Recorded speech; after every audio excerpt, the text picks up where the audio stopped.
Welcome to another vlog, and this time around I'm going to have a look back over 2020.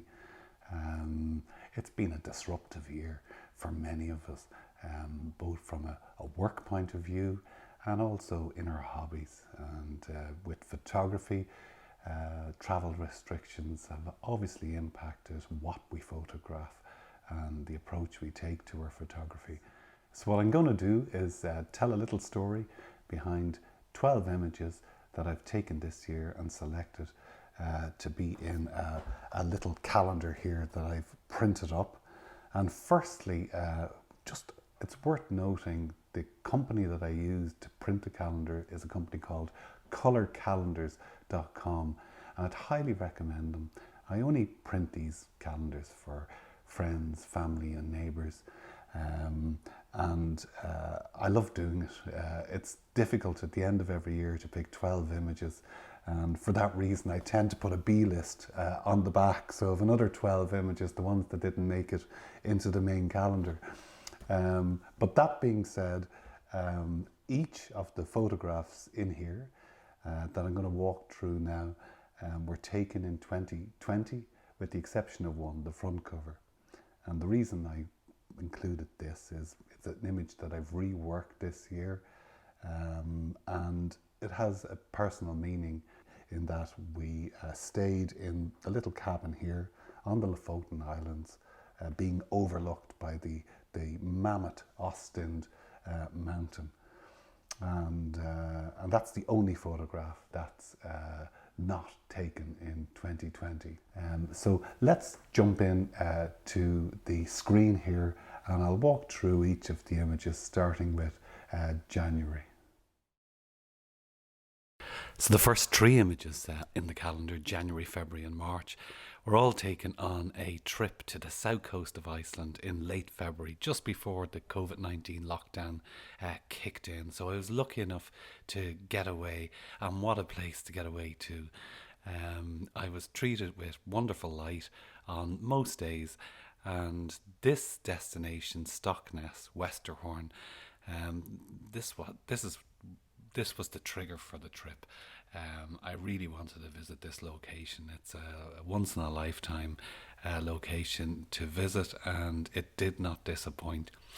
Now, this first image here is taken at night. I arrived with the camper van about 10:30, 11 o'clock at night, and I actually couldn't see any of this scene. So thanks to the technological wonders that are modern cameras, it managed to pick up all of the detail here. I really just pointed the camera, and I was lucky enough, I think, with the foreground that emerged from it. So this image didn't make the calendar as such, but I just put it in here to compare it to the following morning, because when I went back to the camper van to get a few hours sleep, it snowed quite heavily, and this image here then greeted me the next morning. So I was the only person there the next morning, so I had the whole landscape to myself.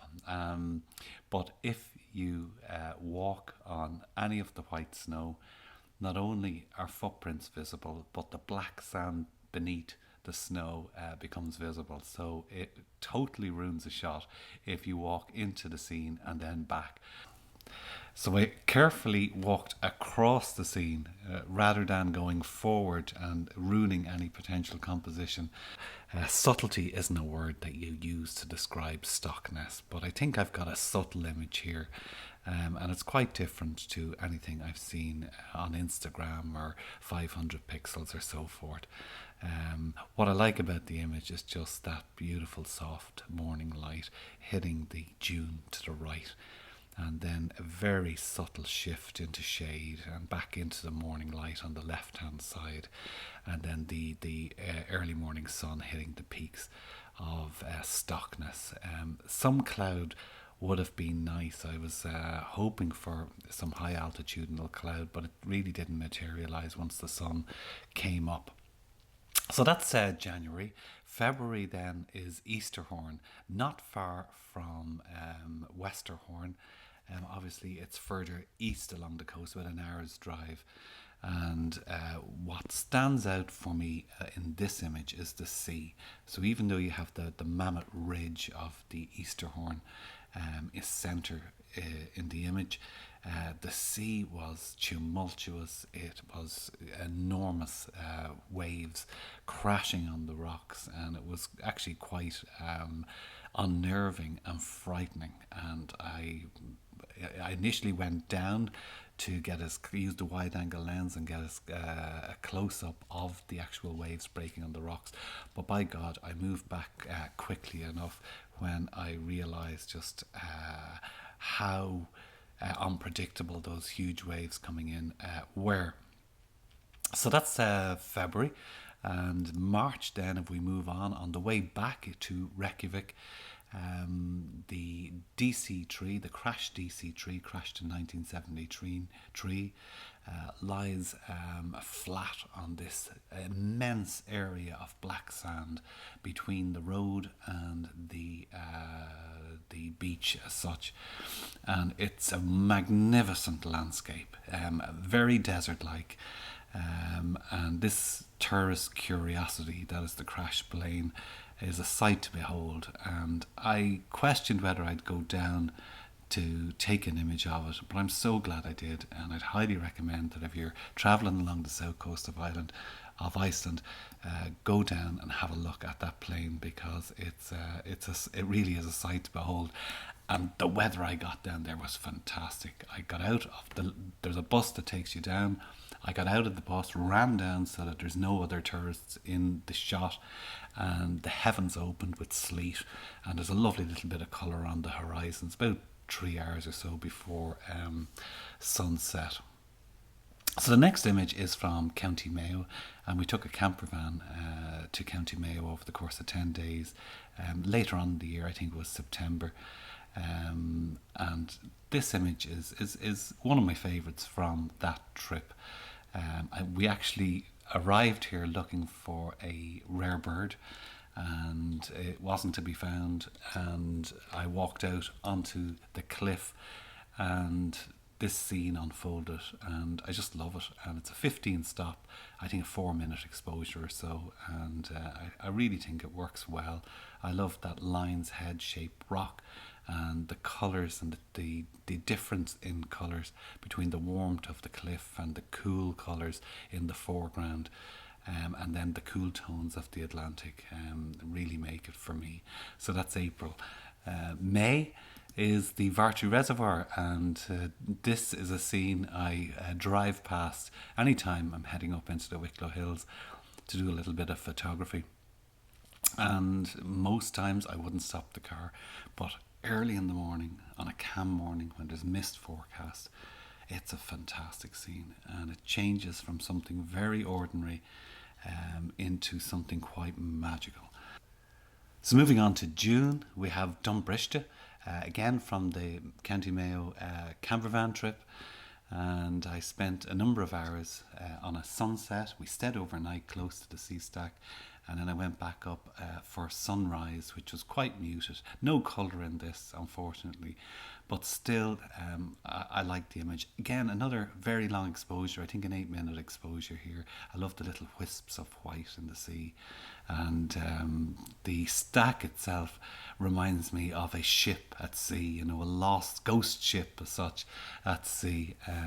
So moving on to July. And every year I frequent a large field close to home in Newcastle, County Wicklow, bringing a macro lens and trying to capture dragonflies, flowers, various insects. And you can while away 2 or 3 hours easily at a sunrise or a sunset there with lovely soft light. But this was my favourite image of those 8 or 9 outings that I did to the field this year, and it's just a field of thistles, and I really like it. It's a nice. It was taken with a 135mm lens, probably at a f2 or f4 aperture, but I just love the colours in it and the composition as well. So that's why I've included that as the July photograph. So moving back to County Mayo. And this is a well-known scene. I'm sure you've seen this photograph many times. It's Duloc in County Mayo on the road between Louisburg and Lannan. And we spent the night in the exact location that I took this photograph from, and I had a beautiful still night. I shot the Milky Way, and I'll put that photograph up as well. But this is the one. I wanted this in my portfolio as such, and it's there now. I added a little bit of blur, I think, or reduced the clarity to -20 or so. So moving on to September, this is a photograph of a common wading bird or shorebird that migrates through Ireland and spends the winter here. It's a dunlin, and it's taken in Tecumseh County, Wexford. And Tecumseh is a very special location to many bird watchers in Ireland. It's a favourite spot. It's a vast marshland with very shallow water that enables you to walk through the marsh as such. And there's one or two little dry areas that you can lie down beside the water. You get mucked up to the eyeballs, but if you wait and are patient enough, birds such as this dunlin will gather quite close to the camera, and you can get this effect by lying flat on the ground at the eye level of the bird. And the foreground here is just blurred water. And I love this type of portraiture of birds. And so it's one of many photographs that I took in August and September. I made a number of trips down to Wexford. So moving on to the last three images, October, November and December. So during the latter part of the year, with the lockdown on and off, I spent a lot of time exploring one or two woodlands. So just selected a woodland and revisited the location again and again. And I spent many hours looking for compositions, and they were hard earned. But I was really happy with the three images that I'm going to show you now. So October is the first one here. And I actually went back to this composition 2 or 3 times as the leaves dropped off over a number of weeks. And I love it. I love this image, and I love the little bit of light that came through. It was late in the morning. I love the gap at the back. The eye is drawn, through the structure of the beech trees, and there's a few oak trees at the back to that light in centre. And then there's a lovely golden hue and a little bit of green on the left of the leaves in the foreground as the branches fall down to the ground. So I absolutely love this image, and it prints very well. Looks great in a large A3 plus print. So November is a marsh that adjoins the woodland of the image that I took for September. And I visited this marsh a number of times, and I couldn't find a composition. Mist was forecast for one morning, and I went down without a composition in mind, and this was the first image I took. And again, I absolutely love it. It's very simple, but there's a nice mood in here. The frosted grasses, they're not frosted at all actually. It was just a heavy rain the night before, and I've whitened them up a little bit, brought out the whites there, brought out colours just in the leaves, the little dots of leaves up the top, and the 3 silver birch trunks kind of provide a little bit of structure to the scene. Again, it prints beautifully, and I'm thrilled with that image. So finally, it's December, and instead of including a Christmas scene, I've taken another image of woodland. This is a kind of one of those scarred open areas where trees have been felled recently, and they've left some of the natural woodland here. And these two, I think they're either silver birch or hornbeam. But I just came across this scene. I couldn't believe my luck, because the trees look as if they are placed perfectly for a photograph, with one leaning in one direction and one in the other direction. It was lashing rain when I took this. I was soaked to the skin. I left my waterproofs in the car, plus the wellies also in the car. and I only brought one lens, a 50mm lens, and I don't think I even had a lens cloth. So I was rubbing furiously the lens with the t-shirt that I had on, which was also quite wet. So so that's really it. They're the 12 images from 2020 that made it into the little calendar. Well, I hope you enjoyed that little talk through those 12 images that I've selected from 2020. As much as I did taking the images. You know, there's an old saying here in Ireland, on New Year's Eve, we open the front door to let the new air in and open the back door to let the old air out. And I think in 2020, the year that's in it, that back door was open a good while to make sure all of that old air got out. And it's great to be looking forward to 2021. The vaccine's going to be a while coming, but there's a few things I'd like to talk about before I conclude the vlog, and thanks for staying with it if you're still listening. Firstly is gear, and the last 2 or 3 years the weight on my back with the 3 lenses that I use a 14 to 24mm lens, which is a beast of a lens, lovely sharp lens, but it's just too heavy, and it comes with its own filter system. I'll sit the lens on top of the filters there. Now, for some strange reason, instead of getting a 24 to 70 zoom, I managed to get a 50mm to fill that gap, and it's a lovely sharp lens again. It's 1.4, no need for it in landscape photography. So, and it's another weight on my back. And finally, I have a manual focus 135mm lens. Again, beautiful lens, but probably just too much for the job. So the 3 lenses there are just killing me when I go out. So I have replaced them, or should I say Santa Claus has replaced them this year with a 24 to 120. And I'm going to try to get by for landscape photography with this lens going forward. We'll give it a go and see how it turns out.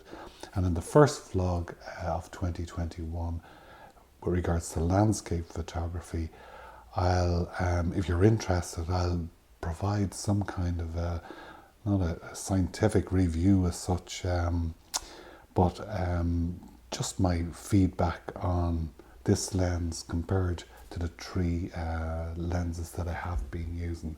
This works out, it'll be fantastic. Secondly, I'm going to mix it up a little bit in 2021. So I'm going to continue to do the landscape photography, but I'm going to focus on what's a first love for me, which is the bird watching and wildlife photography. And I hope to do a few vlogs. I have a couple in mind for the next 2 or 3 weeks. So please keep an eye out for them. And I hope that your interest isn't just in landscape photography, and you might continue to subscribe to the channel for an odd wildlife photography vlog. And finally, travel. I think everybody's itching to get away, and I think it's going to be a while before we can do so. We cancelled a trip to Scotland last April. We were going to go to Glencoe, Skye and Torridon. And once the vaccine is rolled out, we'll be booking that trip again. So that's something I'm really looking forward to in 2021. It might be the back end of the year, but regardless, it's something to hold on to and to savour. So I'll leave the video there, and I'll leave 2020 there, and thanks very much, and a very happy